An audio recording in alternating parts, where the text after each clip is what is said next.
Hello and welcome to DriveCore, the automotive YouTube channel for the masses.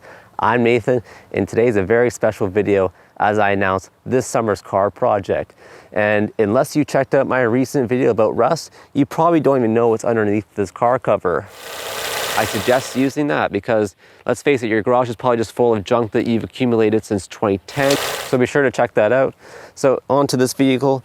This is a very special vehicle. I've had it for quite some time now, and I figured it was time to invest a little bit of time and money into it. So without further ado, let's do the great unveil.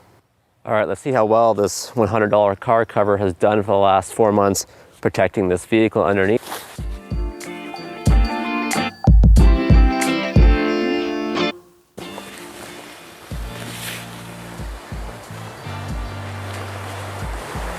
Yes, it's no surprise, it's the 2001 Nissan Pathfinder, which I've had for over a year now.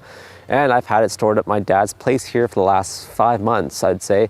And in that time, I've done a lot of thinking about what do I want to do with this Pathfinder, as I'm not using it every day. And you know what I thought? I thought it'd be a good candidate for a good fixer-upper. Not that it's, you know, really bad or anything, but it could use some work nonetheless. Okay, before I explain what I'm doing to this vehicle, let's just get it out of the spot underneath the trees here and into the actual daylight so I can kind of give you a better idea of what's going on.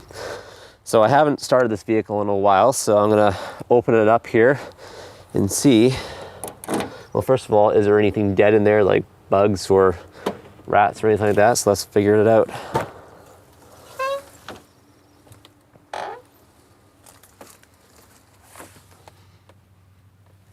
Nope, don't smell anything dead in there, so that's good. Definitely some cobwebs though, so I'm be expecting some creepy crawlies in there for sure. Okay, before I start this thing up, I'm gonna check the oil because that's one of the things wrong with this vehicle, and I'll elaborate on that further in a moment. Okay.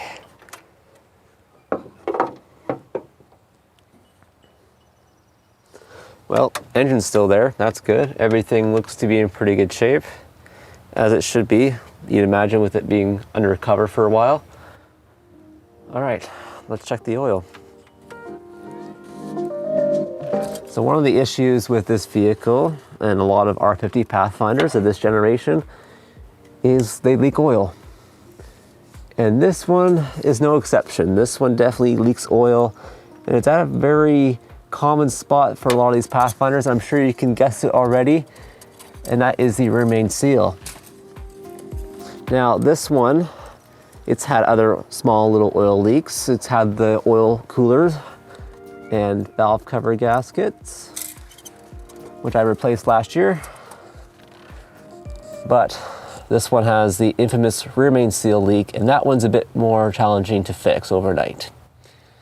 But surprisingly though, right now it's not low on oil, because I did top it up before I left, anticipating that it would lose quite a bit of oil. So I kind of did overfill it a little bit more, but it's fine now, surprisingly. All right, let's get back inside this thing. As I was saying, there is some cobwebs in here. You can't really see it on camera, but there's a really nasty long one right there, going all the way to its shifter. But other than that, I don't see any signs of bugs in here yet. Oh, there we go. Oh, the door is open. There we go. As long as that. All right, let's turn that off. Let's see what happens when I start it up. Man, I love this car. This car just does not want to die. That's awesome.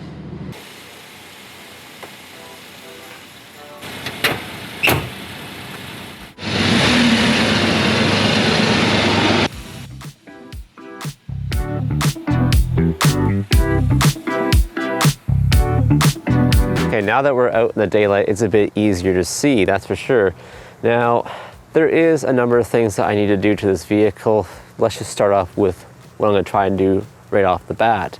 And that is, of course, giving it a nice bath, because it's been quite some time. I can't remember the last time I washed this vehicle, and it's kind of sad because usually I am on top of those kind of things. So we'll start off with a bath first and see how that goes. And then, as I said, it is leaking oil, and it's actually gotten so bad, and I'll show you right now where it's been sitting the last 4 months.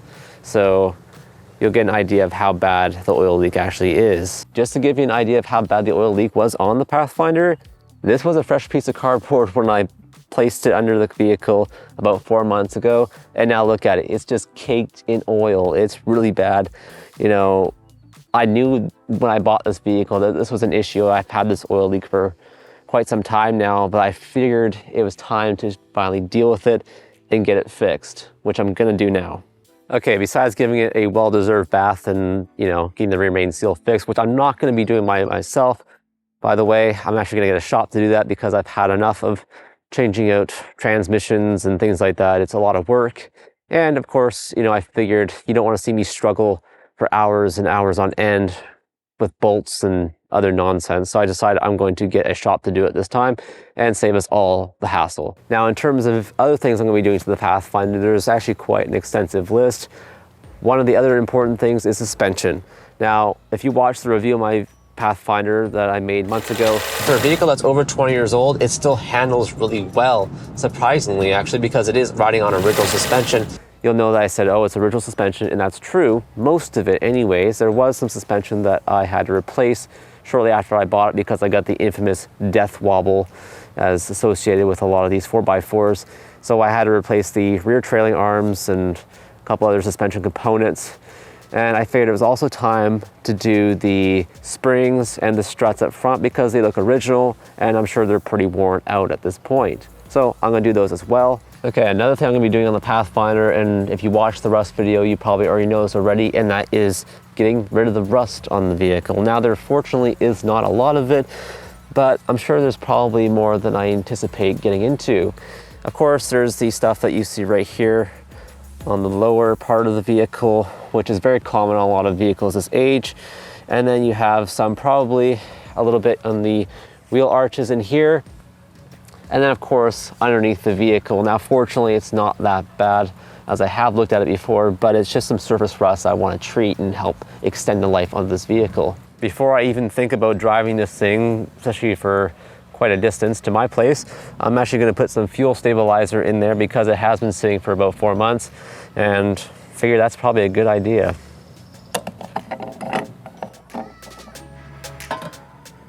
Now, fortunately, I did fill this thing up full just so it wouldn't get any condensation, moisture in there.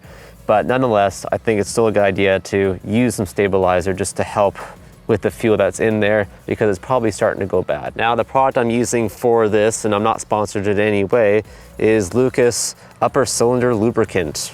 So let's see how well this works. So add about 100 to 150 milliliters for every 50 liters. So this tank is about 50 liters. So I figured I'll add about that.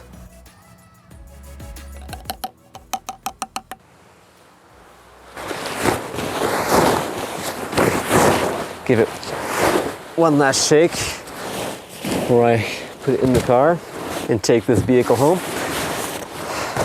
Because the last thing I want is there to be spiders inside this car cover, because I have a suspicion that there probably is.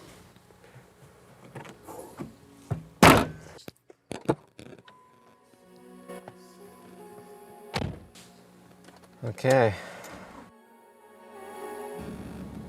Let's take her home.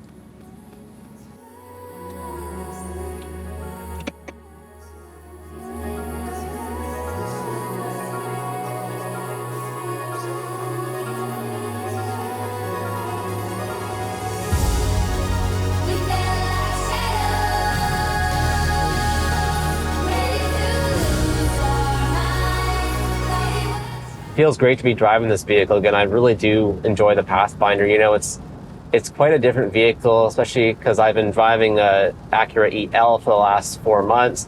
You know, it's nice to hop back in this thing and it just feels like yesterday. And, you know, it's just so comfortable. I reminded myself of how good a condition this vehicle is, despite having its small quirks I need to fix over this time period. But other than that, it's a good vehicle. So as I mentioned, I'm going to try and do some repairs on this vehicle, and then I'm also going to do some upgrades.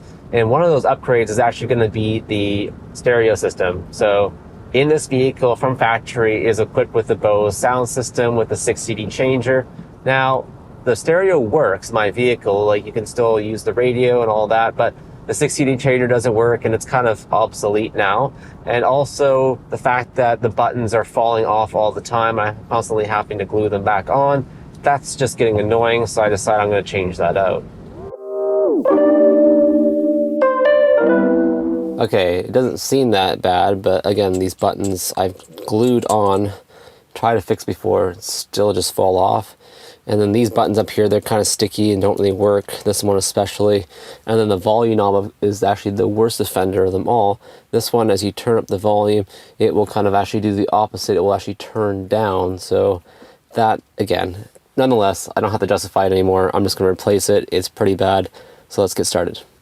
I'm actually familiar with taking this part of the car apart because I've actually replaced this trim here. This was actually originally black. Don't ask me why I've switched it to wood. I just find it kind of contrasts a little bit more and kind of gives it a bit more character. So I've replaced that. But also I've fixed the clock up here. I've soldered the connector again so that way the clock would work. So nonetheless, I am familiar with taking this apart. So I will kind of just go through it a little bit with you.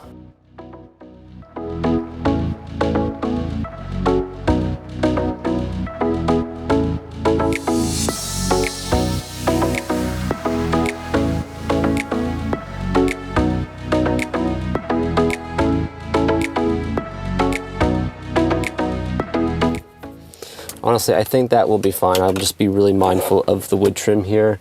So that will be fine. I'll just lay that there. And then again, the power is disconnected to the vehicle, so I don't have to worry about that. And there is 4 Phillips screws holding this in.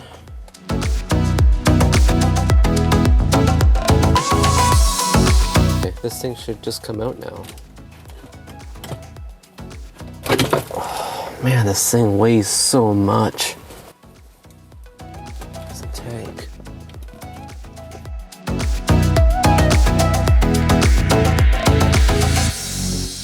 Just to give you an idea how much the stock stereo weighs from the car. Barely just fit on the scale I have here.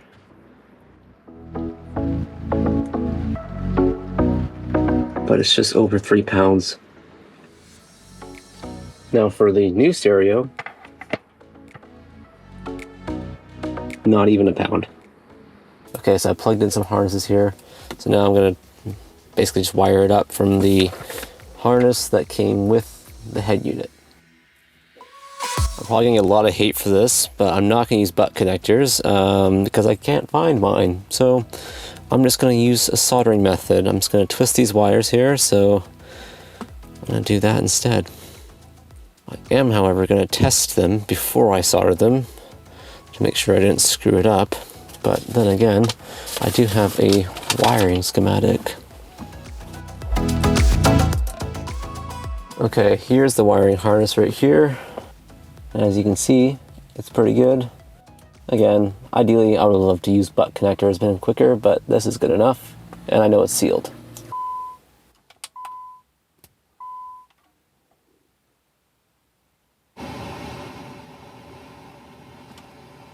Okay, so we got sound. That's good. Awesome.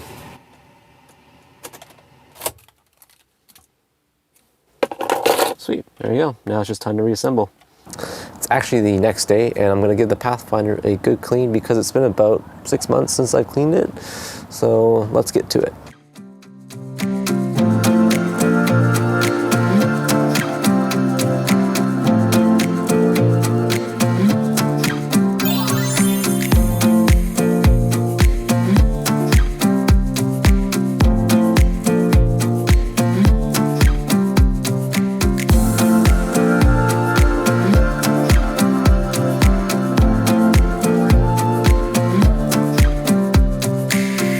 It's yet another day and I'm now dropping off the Pathfinder at the repair shop where hopefully it won't take that long to get the remain seal done, but then again, who knows? And because I don't have anyone to help me get home, I have to use a bike. This is it. Can't forget this. I swear if these headrests go missing, I'm gonna lose my shit. These things are probably the hardest thing to find for the Pathfinder, especially nowadays. So turn it back now. Bye-bye, Pathfinder.